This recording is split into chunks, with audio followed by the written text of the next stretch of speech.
everybody. We are here today for another episode of Positivity, and we have Andy here with us. Hi, Andy. Hi, how are you? I'm good, thank you. Thank you so Excellent. much for joining us. Oh no, you're very welcome. I'm looking forward to it. So you are the most positive person in Nadia's life. How do you feel to have this title? I think she might be lying. But that's such a nice thing for her to say, bless her. Yeah, no, I disagree from just speaking to you already. So where is lockdown for you, and what are you up to? So I'm based in Middlesbrough during lockdown, and I've honestly absolutely loved lockdown. Apart from the uncertainty around sort of jobs and whatnot, what may happen in the future, the actual time that I've had with my wife and I've got 3 little girls as well who are all 6 and under. So I've genuinely loved so much time. I've got a little one who's just turned 8 months as well. So it's been almost an extended paternity leave for me.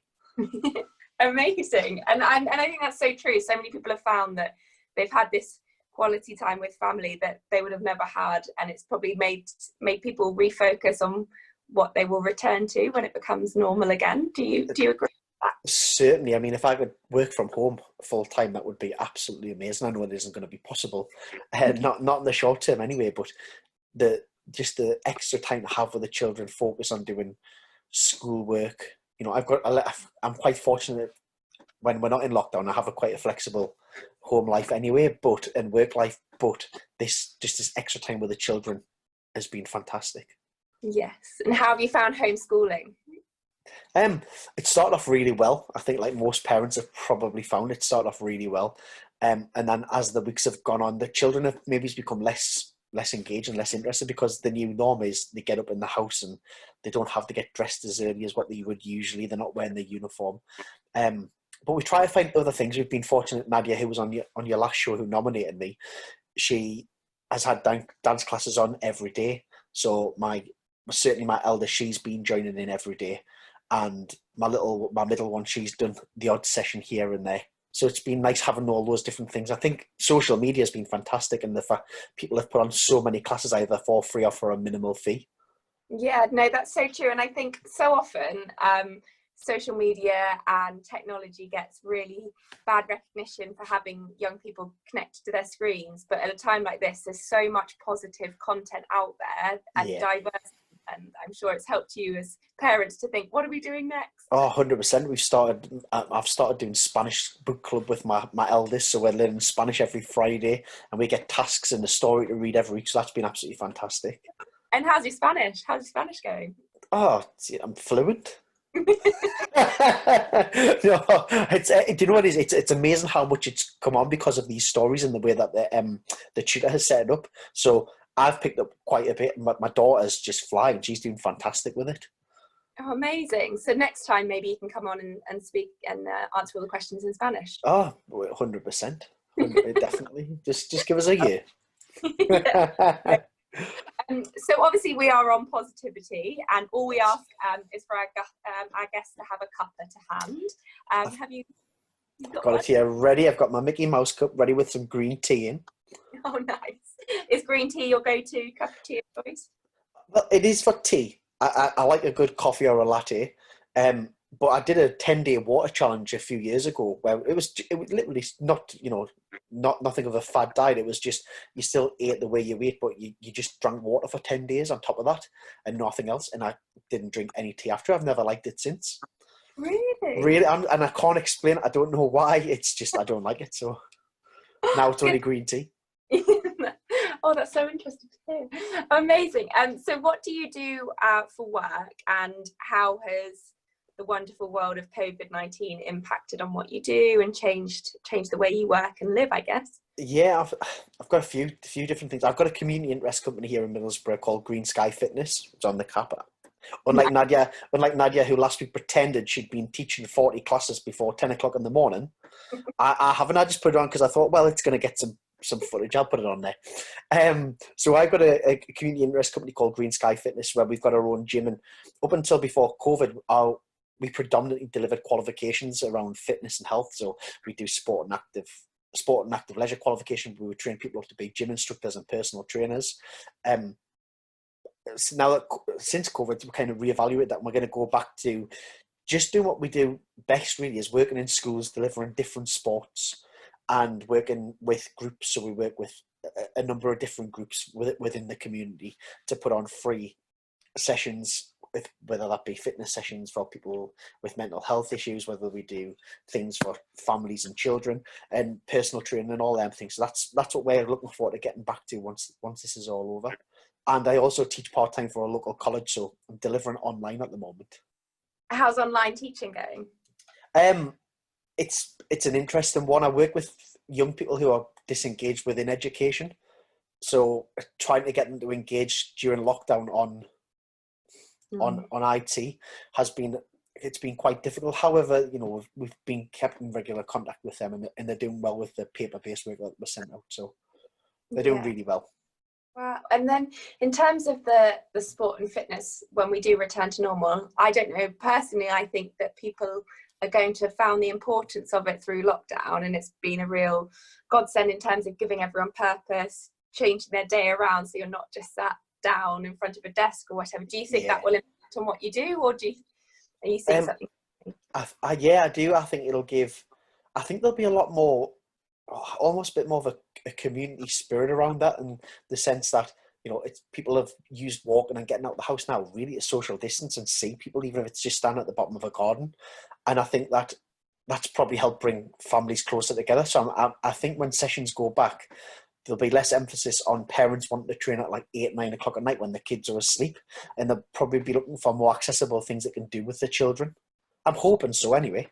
Yeah, no, I hope so too. And engaging and bringing everyone together in the family. Like I found that, I'm doing more exercise with my parents, and it's just a great way to bring everyone together, I think. So no, definitely. That's amazing to hear. And the importance that it has on the mental health as well as the physical health as well. Oh, 100%. It's, I think lockdown's probably been very testing for a lot of people, especially those who suffer quite severely with mental health. And I bet you people have developed mental health issues by being locked in the house as well. So hopefully just that little bit release of freedom now, people can go out there and get the exercise they want.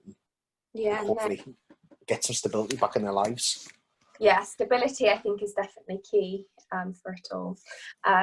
So we have been asking guests that have come on about recommendations that they have found during lockdown. So whether that's podcasts, TV shows, books that they've read. Is there anything that you've come across that you've really enjoyed, binge watched, which I've done a lot of on Netflix? Is there anything?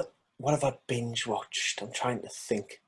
I've watched a few things on Netflix, but I'm a bit of a geek, and I've been watching I watch all the DC, Flash, Arrow, Legends of Tomorrow. So I'd rather just enjoy those, to be honest. I try to get my eldest who's 6 into Smallville. I absolutely love Superman, so I'm trying to get her into Smallville a little bit. We're about 6 episodes into the first season. And how's she feeling it? She's loving it. Yeah, she likes it. Anything that's kind of superhero and magic, she's quite into. So we've been watching quite a lot of stuff like that. Oh, that's amazing. And have you found with the girls being sort of 6 and under, have they comprehended what's going on, and how have you kept them positive throughout this whole time? My 6-year-old, my 3-year-old have been fantastic, to be honest. We're fortunate we've got a garden with things in so they can play. And when it comes to our youngest is 8 months old, but she's immune compromised. Unfortunately, she was born with a heart problem, which led to some of the issues. She's fit and healthy, but it means she doesn't really have an immune system. So they've been fantastic in realizing that wherever we go, or if we have to stay in, they know why they have to do that. So we've been very, very fortunate with the girls. They've been fantastic. Yeah, that's so good. And I think the younger they are, they just seem to understand it a bit more than we give them credit for. 100%, yeah, definitely more than we give them credit for, because they've been absolutely brilliant. Yes, yeah, amazing. And just before we started recording, you were talking about how you've recently started a podcast as well. And can you share a bit more about that and what you're doing there? Yeah, I suppose it's similar to yourself, really, starting Positivity. It's just, I talked about it a few times with a friend, and I was saying, I really would like to start a podcast. My background's kickboxing, and I was fortunate. I travelled around Europe, and I went to America and competed and whatnot, but it was never more than a hobby. It was always something I knew I could work and still do and not pursue as a career. And I really wanted to explore other people's sport and hobbies to find out how it impacted their life decisions and career choices. So I started one. I'm 3 episodes in now. I've had my good friend, she's a professional footballer in the Czech Republic at the moment. She's from Canada. So I've had her on the episode, and she talked about her journey from Canada into America and then into Europe and playing professional football. And then another friend, she came on and she played football through college in America. She's from California. And she then moved into finance. So she's actually in the UK and London now. And she works on giving community interest companies and charities funding. Which is really cool. But she's also in a band which made it quite big in Switzerland last year. So they've got some international success. So that was a really interesting episode. And then last week I had my best friend, who's a former world champion kickboxer as well. And we talked about his journey through martial arts. And so it's just been really cool just getting, and I've got quite a few really, really good guests lined up as well for the next couple of episodes, which will be exciting. Yeah, that's amazing. And I think people often forget that they are just hobbies. When someone's very talented at something, they forget that, there isn't the financial reward at the end, or whatever it might be, and there is that impact, and it is for the passion of it, and passion is more important than anything. 100%. I know that, I was fortunate we got sponsored to do little bits towards the end, but we had to pay literally to go all over. So if we were flying to Italy, you had to pay for it yourself. I raised money. I fought World Championships in Orlando at Disney World. It wasn't paid for. We had to raise money, get a sponsor for that as well. It become a little bit easier the more you won to get sponsorship, because people knew they were backing someone who had, a good chance of success. But it was very hard. But at the end of the day, it opened up my eyes, and I got to see places that I probably wouldn't usually go to, because the competitions aren't always just in the go-to places. Yeah. How's competing at Orlando at Disneyland? A bit jealous of that. I absolutely love that one. It's where the NBA are going to finish their season off in America at the moment. So we fought the ESPN Wide World of Sports, and it was, you walked out the opening ceremony into the baseball ground. Mickey Mouse was there to open up the ceremony with the president of the Kickboxing Association. There was fireworks going off, and I actually won that World Championships that year, so I was really pleased. It was good. I was out there for 10 days, and I literally I think I went to a Disney park for half a day. I wasn't there for a holiday. I was there to compete, and I was there to win a world title, so I didn't actually do any Disney until the last day when I'd finished. No time for Harry Potter World then? I was trying to think, was Harry Potter World there then? It was 2008, so it might have opened. I've been back loads since, but I don't even know Harry Potter World was open then. No. Oh. And how did you get into kickboxing in the first place? Honestly, the Karate Kid. I absolutely loved the Karate Kid when I was 5 years old, and that's all I wanted to do. So my parents were really, really good, and they found a karate school that had a good reputation within the area group in Northumberland, and I just went from there, really. And just fell in love with it as soon as you tried it? Or? I loved it before I even did it. So it was just as soon as I jumped in that first class, I was hooked. Yeah. Oh, wow. Back. It's so fun, like the impact. Just people say, "Oh, my dad did it," or a family member did it, but the impact of films and so on, it's huge. Absolutely massive. And the Orlando World Championships was the pinnacle, because not only did I win, but I met my wife there as well. So my wife was I grew 50 miles apart from my wife, and then we traveled around the world to Orlando in the same England team, and I met her in Orlando, and I've been with her ever since, pretty much. Amazing. Yeah, it was. Do you think your daughters will get into kickboxing as well then, if it's in the family? Or I don't know, because my wife and I don't compete now, so we don't really train as much as what we used to. We do little bits here and there, but my eldest she's a born drama queen. If she doesn't go into performing arts, I'll be so surprised. My 3-year-old, if anyone's going to compete, it would probably be her. Yeah. And obviously the 8-month-old's too young at the moment, so I couldn't tell you what she's going to do. But if anyone, it would probably be our 3-year-old. Yeah. Oh, well, she's got a bit grit. High hopes for that. In a few years, we'll be watching out for her. We'll see. Yeah. Oh, well, thank you so much for chatting to us today. Oh, no, thank you very much. I just have one final question, and that's what we ask everybody, and that is, do you have a nomination to come on a future Positivity episode? I certainly do. I had a good thing about this because I had a few people I thought I might nominate. But there's a young lady called Claire Coulthard who I'd like to nominate. She's doing some fantastic work in and around Stockton at the moment, so I think she'd be brilliant to come on the show. Oh, amazing. And what work is she doing? She's got her own charity called Red Balloons that she set up, and it's working with people around mental health and setting up running groups and whatnot to help people get active and release natural endorphins. But she can certainly tell you a lot more about her journey and what Red Balloons offers people. Amazing. Oh, that's great. Another positive person to have to chat to throughout that. So, yes. Oh, well, thank you so much, Andy. Oh, no, you're very welcome. Yes, and we look forward to following your podcast as well as Thank you. following your daughter's kickboxing career that we've got.